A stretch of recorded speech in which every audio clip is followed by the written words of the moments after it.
বন্ধুরা, আজকের আমার এই ছোট্ট ভিডিওতে আমি দেখাবো লক্ষ্মী জবা গাছের পরিচর্যা।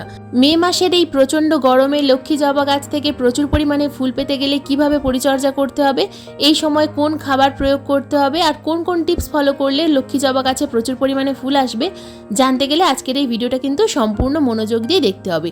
নমস্কার, আমি লাবণী। আমার বাগানে তোমাদের সবাইকে জানাই স্বাগত। বন্ধুরা, লক্ষ্মী জবা বা যে কোনো পুনে ভ্যারাইটির, ব্যাঙ্গালোর ভ্যারাইটির জবা গাছগুলোকে এই সময় কিন্তু সকালবেলা 3 থেকে 4 ঘন্টা ফুল সানলাইটের মধ্যে রাখতে হবে। তারপর অতিরিক্ত রোদ্দুরের সময় এই গাছকে গ্রিন নেটের ছায়ায় অথবা শেডের নিচে রাখতে হবে, কারণ অতিরিক্ত রোদ্দুরে এই গাছের পাতা পুড়ে যাওয়ার সম্ভাবনা থাকে। গাছের পাতার রং ফ্যাকাশে হয়ে যাবে এবং ফুলের সাইজ ছোট হয়ে যাবে। 2 নম্বর যে কাজটা আমাদের করতে হবে, যে কোনো জবা গাছের টবের মাটি এই সময় কিন্তু হালকা হালকা ময়েশ্চার রাখতে হবে। কখনো যেন অতিরিক্ত শুকিয়ে না যায়, টবের মাটি যেন ফেটে না যায়। টবের মাটি যদি অতিরিক্ত শুকিয়ে যায় তাহলে কিন্তু গাছের ফুলের কুঁড়ি হলুদ হয়ে ঝরে পড়বে বা পাতার রং ফ্যাকাশে হয়ে গিয়ে হলুদ হয়ে ঝরে পড়বে। 3 নম্বর যে কাজটা করতে হবে, টবের মাটিকে কিন্তু 15 দিন অন্তর অন্তর ভালোভাবে খুশে দিতে হবে। টবের মাটি যেন কখনো জমাট বেঁধে না থাকে। টবের মাটি যদি জমাট বেঁধে থাকে গাছের কিন্তু শিকড়ের খুব ভালোভাবে বিস্তার হবে না। শিকড়ের যদি গ্রোথ ভালো না হয় তাহলে গাছের ডালপালারও কিন্তু খুব ভালো বৃদ্ধি হবে না। এরপর আসি খাবার প্রয়োগের কথায়। বন্ধুরা, এই সময় আমরা আমাদের বাগানের লক্ষ্মী জবা গাছে কি খাবার প্রয়োগ করব। টবের মাটিটা খুব ভালোভাবে খুশে নেওয়ার পর এর প্রথম আমরা যে খাবারটা এই গাছে প্রয়োগ করব, পটাশিয়াম সমৃদ্ধ খাবার। তো এখানে পটাশিয়াম সমৃদ্ধ খাবার হিসাবে আমি নিয়েছি অর্গ্যানিক পটাশ অর্থাৎ বায়ো পটাশ। তোমরা এই বায়ো পটাশের পরিবর্তে এখানে কিন্তু পাকা কলার খোসার গুঁড়ো 3 চামচ পরিমাণ নিতে পারো।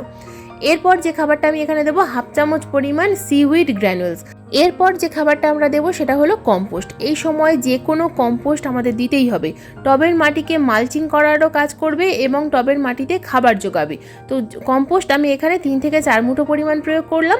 উপর থেকে যে খাবারটা আমি দিলাম সেই খাবারটাকে ভালোভাবে চাপা দিয়ে দিলাম। কম্পোস্টের পরিবর্তে তোমরা কিন্তু এখানে 2 থেকে 3 মুঠো পরিমাণ কোকোপিট দিয়ে মালচিং করতে পারো। মালচিংটা কিন্তু এই সময় করতেই হবে। মালচিং না করলে গাছের শিকড় খুব তাড়াতাড়ি ড্যামেজ হয়ে যাবে। আর যদি তোমরা গ্রিন নেটের ছায়ায় রাখো তাহলে কিন্তু মালচিং করার প্রয়োজন খুব একটা হয় না। এরপর দিয়ে দেবো ভরপুর মাত্রায় জল। জল দেওয়ার পর লক্ষ্য করতে হবে যে ড্রেনেজ হোল দিয়ে জলটা বেরিয়ে যাচ্ছে কিনা। এই বিষয়টা কিন্তু গ্রীষ্মকালে মাথায় রাখতে হবে, যেন কখনোই জল নিচের দিকে জমাট বেঁধে না থাকে। জল যদি টবের নিচে জমে থাকে তাহলে কিন্তু গাছের ক্ষতি হবে। তো বন্ধুরা, এই ছিল মে মাসের লক্ষ্মী জবা গাছের পরিচর্যার ভিডিও। আজকের এই ভিডিও তোমাদের কেমন লাগলো অবশ্যই কমেন্ট করে জানাবে। ভালো লাগলে একটা লাইক করো, শেয়ার করো, হাইপ করো। চ্যানেলে নতুন বন্ধু হয়ে থাকলে চ্যানেলটাকে সাবস্ক্রাইব করে পাশে বেল আইকনটা প্রেস করে দিও।